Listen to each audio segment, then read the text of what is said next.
En 1979, la jeune Michelle Martinko perd la vie dans des circonstances épouvantables. Son tueur ne sera appréhendé que 39 ans après les faits, et ce, grâce à un site de généalogie génétique. C'est ce que nous allons voir dans l'affaire d'aujourd'hui.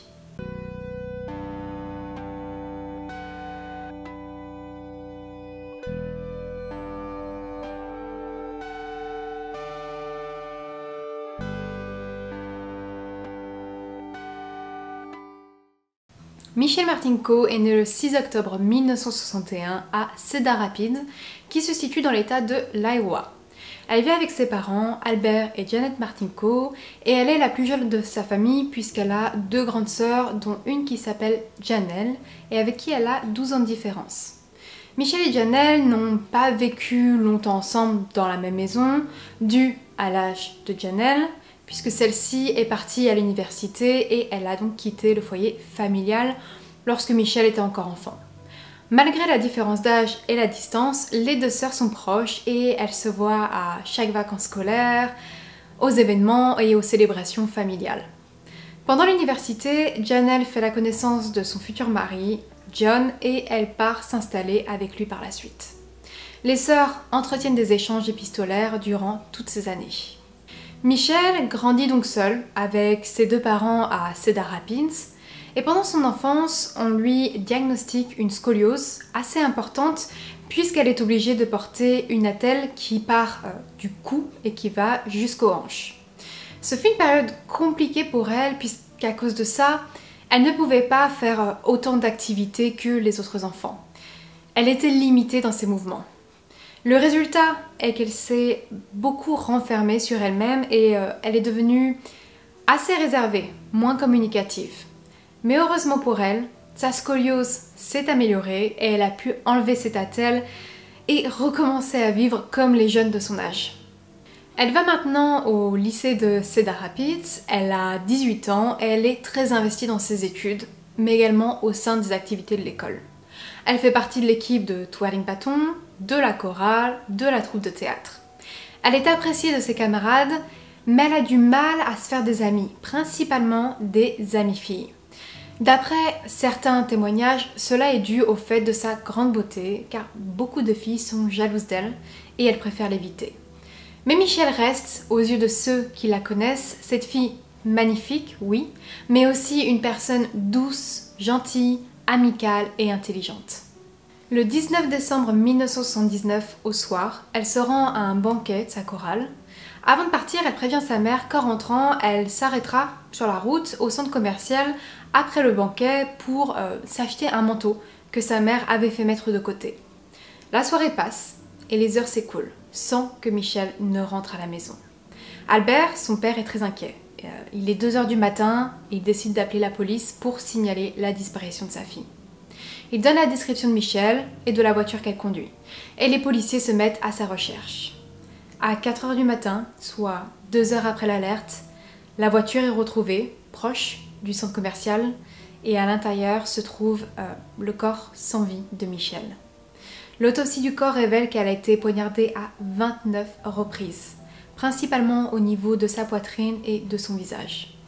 Les résultats ne déterminent pas d'agression sexuelle. Et la piste du vol n'est pas envisagée non plus car l'argent de Michelle est toujours présent sur elle. Au niveau de la scène de crime, il n'y a pas beaucoup d'indices exploitables.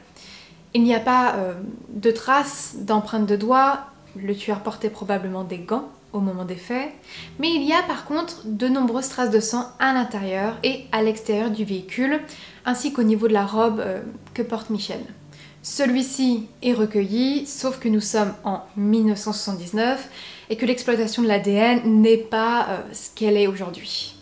Après avoir annoncé la terrible nouvelle aux proches de la lycéenne, les policiers doivent commencer à les interroger le plus rapidement possible afin de comprendre ce qu'il a pu se passer. Plusieurs de ses connaissances annoncent l'avoir vue dans le centre commercial ce soir-là. Elle a même croisé une de ses amies avec qui elle a mangé un bout et qui l'a accompagnée acheter le fameux manteau. Finalement, Michelle ne l'a pas acheté car en le voyant, elle n'était pas sûre de vraiment l'aimer. À la place, elle a décidé de faire plusieurs boutiques et d'acheter plusieurs petites choses. Les témoins affirment l'avoir vue partir du centre commercial vers 21h, mais elle était garée un peu loin de l'entrée principale, alors elle devait marcher quelques minutes dans l'obscurité pour accéder à son véhicule. Un dernier témoignage glace le sang des policiers. Michelle a confié à un ami, cette même journée, qu'elle avait un sentiment étrange. Elle avait l'impression que quelqu'un l'observait et cela la rendait vraiment nerveuse. Est-ce qu'une connaissance l'aperçoit sur le parking et la suit jusqu'à sa voiture et l'attaque pour une raison inconnue? Ou est-ce l'acte d'un parfait inconnu qui se trouvait au même moment qu'elle sur ce parking proche de sa voiture? La première hypothèse est que c'est un crime commis par quelqu'un qui connaît la jeune femme à cause du mode opératoire. Les meurtres commis avec un aussi grand nombre de coups de couteau sont commis la plupart du temps par des proches. On considère qu'il y a une véritable haine personnelle lorsqu'on agit ainsi et possiblement un lien entre la victime et son agresseur. Il en est de même avec les morts par strangulation qui sont beaucoup plus personnels et remplis d'émotions comparés à un coup tiré par arme à feu. Les policiers font appel à la coopération des habitants en demandant de les appeler pour toute information concernant le meurtre de Michelle. Ils reçoivent des centaines d'appels avec différentes indications et indices. Les autorités suivent chacune de ces pistes, mais cela ne débouche sur aucune avancée.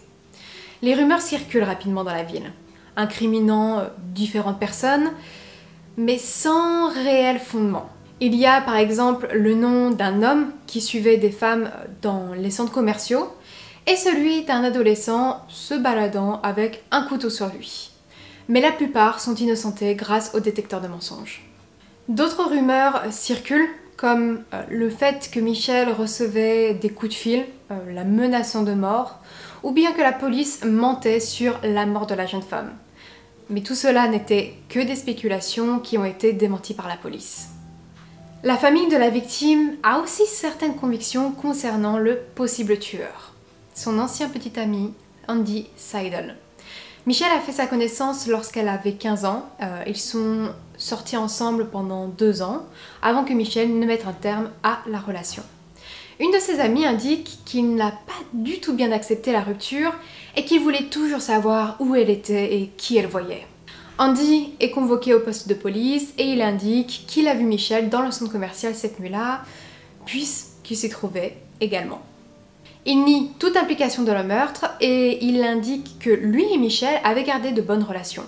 La rupture était due au fait qu'ils évoluaient différemment, mais il n'y avait pas de désaccord entre eux.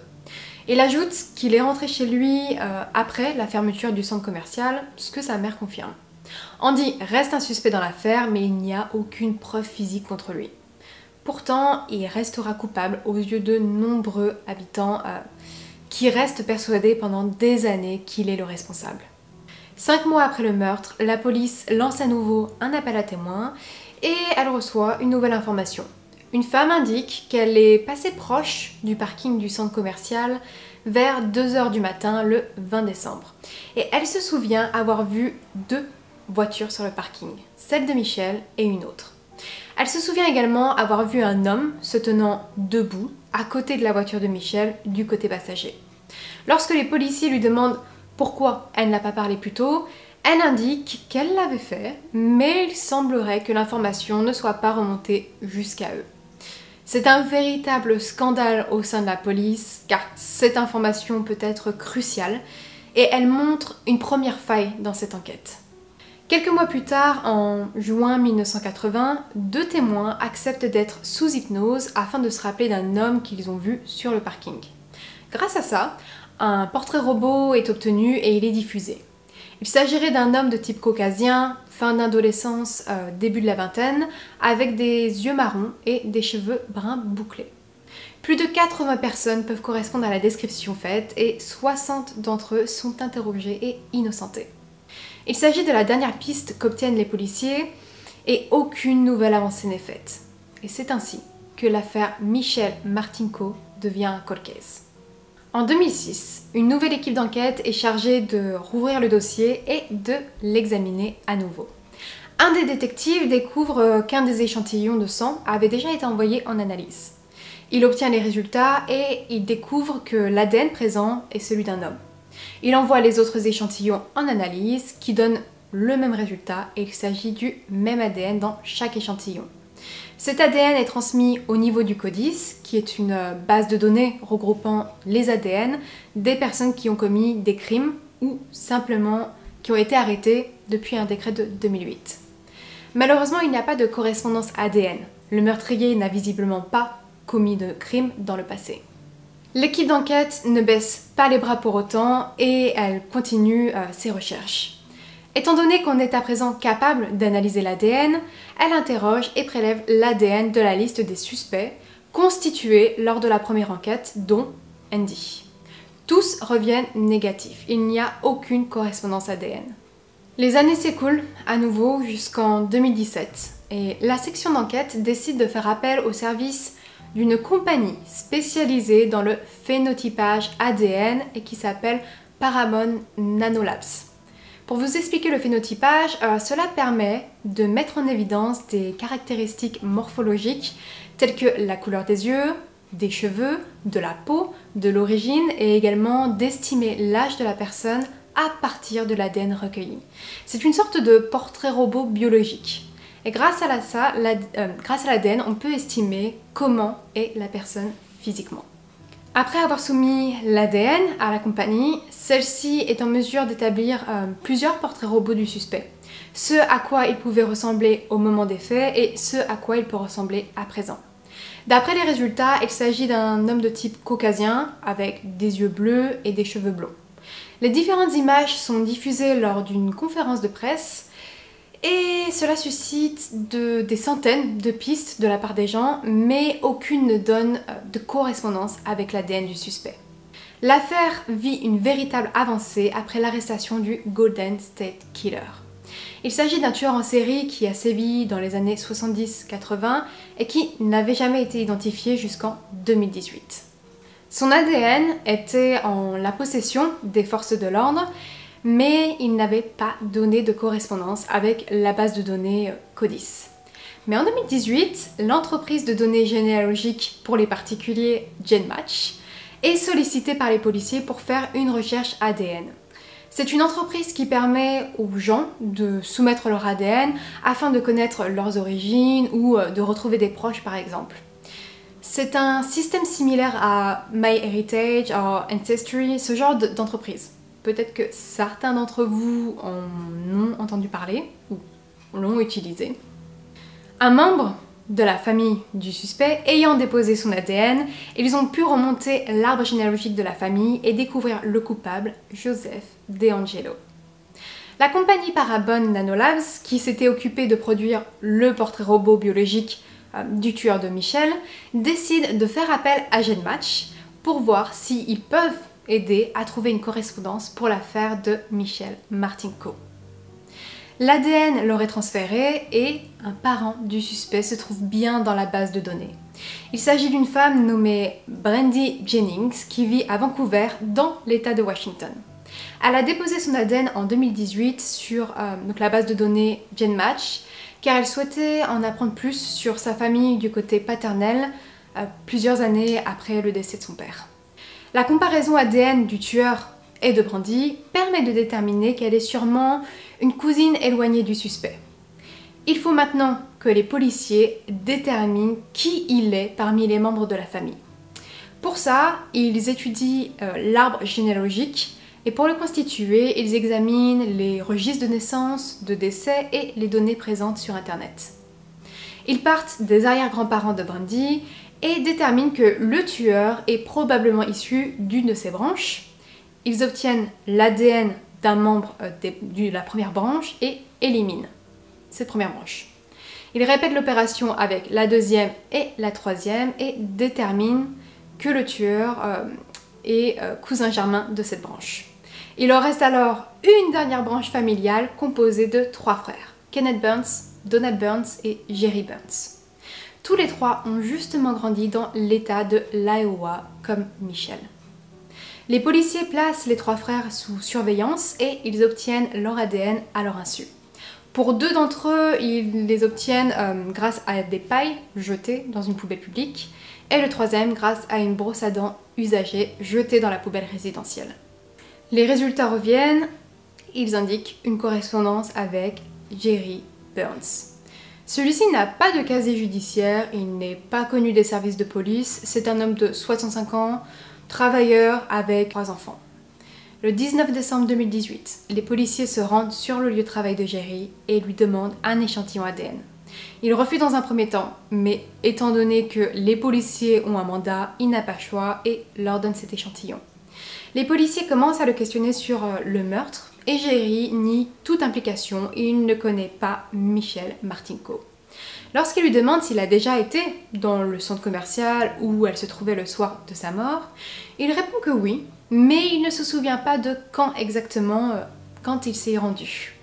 Il lui demande également s'il a tué quelqu'un la nuit du 19 décembre et Jerry répond la même chose à chaque fois, tester l'ADN. Do you know what today is? 19th of December. Did you murder someone that night, Jerry? Test the DNA. Jerry, Test the DNA. why did this happen, Jerry? Test the DNA. What happened? I don't know. I You was don't not there that night. you don't know why this happened? I was not there that night.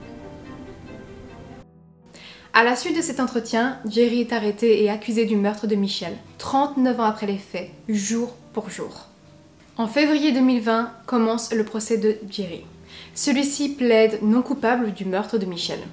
Du côté de la défense, l'objectif est de remettre en question la preuve physique qui est l'ADN présent sur les lieux du crime.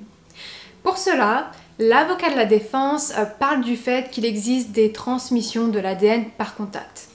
C'est une possibilité dans cette affaire, d'après lui, puisque Jerry est allé dans le même centre commercial que Michelle et d'une façon ou d'une autre, il y a eu une transmission secondaire de l'ADN sur les vêtements de la jeune femme. Il n'est pas en mesure de fournir un alibi à son client concernant la nuit du crime, mais il a une hypothèse sur comment son ADN a été transmis. Jerry a dû aller dans ce centre commercial la veille avec sa famille et il a mangé un morceau là-bas, au même endroit que Michelle, et ce serait donc comme ça que l'ADN s'est retrouvé sur la scène de crime. L'accusation conteste cette hypothèse. L'ADN de Jerry était sur la robe de Michelle, mais également dans la voiture, avec des traces de sang laissées sur le levier de vitesse. Pour le procureur, Jerry a attaqué Michelle dans sa voiture, elle s'est battue contre lui, dans cette bagarre il s'est coupé, et c'est pourquoi il a laissé des traces de son sang et donc de son ADN sur place. Il ajoute aussi que Michelle a été en contact avec beaucoup d'amis durant la journée et qu'aucun d'eux n'a laissé son ADN sur elle. L'accusation a en sa possession un autre élément qui n'a pas été accepté lors du procès. Elle a examiné son historique internet et découvert qu'il avait recherché des vidéos pornographiques mettant en scène des femmes blondes, agressées sexuellement et tuées. Cet élément a été rejeté car la perquisition du domicile était trop éloignée dans le temps en comparaison du meurtre. Le 24 février 2020, Jerry Burns est déclaré coupable de meurtre avec préméditation sur la personne de Michelle Martinko. Il est condamné à la prison à perpétuité sans possibilité de libération. Une demande de révision de procès a été faite mais elle a été rejetée. Et en septembre 2020, il a lancé une procédure en appel. Michelle Martinko a enfin reçu la justice qu'elle mérite, même si malheureusement cela a dû prendre 39 ans.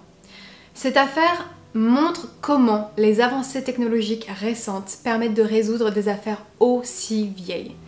Mais cette technique n'est pas vue positivement de tous et elle suscite de la controverse. Pour certains, c'est un super outil qui permet de résoudre des crimes et qui ne pourrait pas l'être en se basant seulement sur les bases de données du CODIS. Mais pour d'autres, c'est une violation de leur vie privée. Leur ADN est exploité pour autre chose que de la recherche de parents et d'origine. Depuis 2018, avec l'arrestation du Golden State Killer, cette technique est de plus en plus utilisée. Elle permet la résolution de beaucoup de cold cases. Toutes les compagnies de généalogie génétique ne collaborent pas de la même façon que GenMatch et certaines bases de données sont dures à accéder, voire impossibles. La question de l'éthique face à cette utilisation est toujours en débat et divise la population. Mais il faut quand même constater la révolution qu'elle amène au sein de la résolution des crimes. Dans cette affaire, Elle a permis d'appréhender un homme qui ne l'aurait probablement jamais été sans ça. Elle a permis de blanchir le nom d'Andy, l'ancien petit ami toujours coupable aux yeux des habitants et des proches. Malheureusement, les parents de Michelle étant déjà décédés et n'ont jamais pu voir le meurtrier de leur fille derrière les barreaux.